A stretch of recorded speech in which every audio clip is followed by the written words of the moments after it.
வணக்கம். Tamil Nadu rain weather news. தற்போது தமிழகத்தில் உள்ள வானிலை அமைப்பை பார்ப்போம்.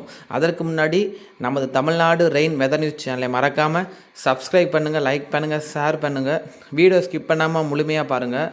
தற்போது வங்கக்கடலில் வலுவிழந்த காற்றழுத்த தாழ்வு நிலை இலங்கை அருகே நீடித்து வருகின்றது. இதன் காரணமாக தமிழக கடலோர மாவட்டங்களில் நல்ல மழை பெய்துள்ளது. குறிப்பாக நேற்று இரவு முதலே வடகடலோர மாவட்டங்களில் நல்ல மழை பெய்துள்ளது. அதேபோல் இப்போ தென் கடலோர மாவட்டங்களில் நல்ல மழை பெய்து வருகின்றது. ராமநாதபுரம், தூத்துக்குடி மற்றும் திருநெல்வேலி, கன்னியாகுமரி பகுதிகளில் நள்ளிரவு முதல் நல்ல மழை பெய்து வருகின்றது. வடக்கு உள் மாவட்டங்களான சேலம், தருமபுரி, கிருஷ்ணகிரி மற்றும் வடக்கு உள் மாவட்டங்கள் பல பகுதிகள் மற்றும் வடக்கு கடலோர மாவட்டங்கள் பல பகுதிகளிலும் நேற்று நல்ல மழை பெய்தது. இந்த நிலையானது அடுத்த 2 நாட்களுக்கு நீடிக்கும். அடுத்த 2 நாட்களை பொறுத்தவரை தமிழக கடலோர மாவட்டங்களில், அதாவது புதுச்சேரி முதல் கன்னியாகுமரி வரை இடப்பட்ட அந்த பகுதிகளில் நல்ல மழை பெய்த வாய்ப்பு இருக்கின்றது. சென்னை, திருவள்ளூர், காஞ்சிபுரம் ஆகிய மாவட்டங்களில் அடுத்த 2 நாட்களுக்கு மிதமான மழை பெய்ய வாய்ப்பு இருக்கின்றது. வங்கக்கடலில் வருகிற 22ஆம் தேதி தெற்கு அந்தமான் மற்றும் அதை ஒட்டியுள்ள சுமத்ரா தீவின் இந்தோனேசியா பகுதியில் புதிய காற்றழுத்த தாழ்நிலை உருவாகும். இந்த காற்றழுத்த தாழ்நிலையானது தீவிர காற்றழுத்த தாழ்நிலையாக மாறி அது ஒரு ஆழ்ந்த தாழ்வு மண்டலமாகவோ புயலாகவோ மாறி அது இலங்கையை நோக்கி முதல்கட்ட அறைக்கு இலங்கையை நோக்கி நகரக்கூடும்.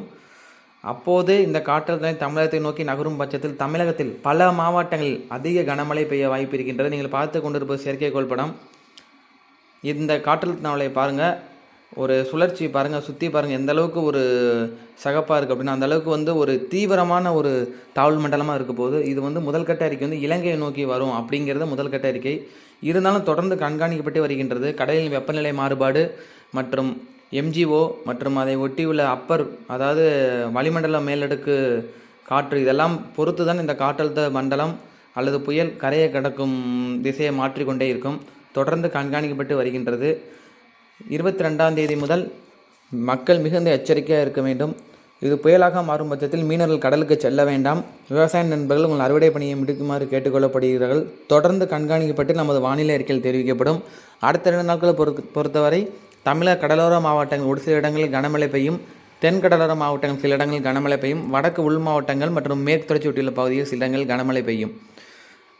தெற்கு கேரளா மற்றும் அதை ஒட்டியுள்ள பகுதிகளில் சில இடங்களில் லேசான மழை முதல் மிதமான மழை பெய்யும். அதாவது அடுத்த 2 நாட்கள் பொறுத்தவரை. நன்றி. நமது சேனலை மறக்காமல் சப்ஸ்கிரைப் பண்ணுங்கள், லைக் பண்ண, ஷேர் பண்ணுங்கள். வீடியோ ஸ்கிப் பண்ணாமல் முழுமையாக பாருங்கள். நமது வானிலை அறிக்கையில் தொடர்ந்து இணைந்திருங்கள். மாலை மற்றொரு வானிலை அறிக்கையில் சந்திப்போம். நன்றி, வணக்கம்.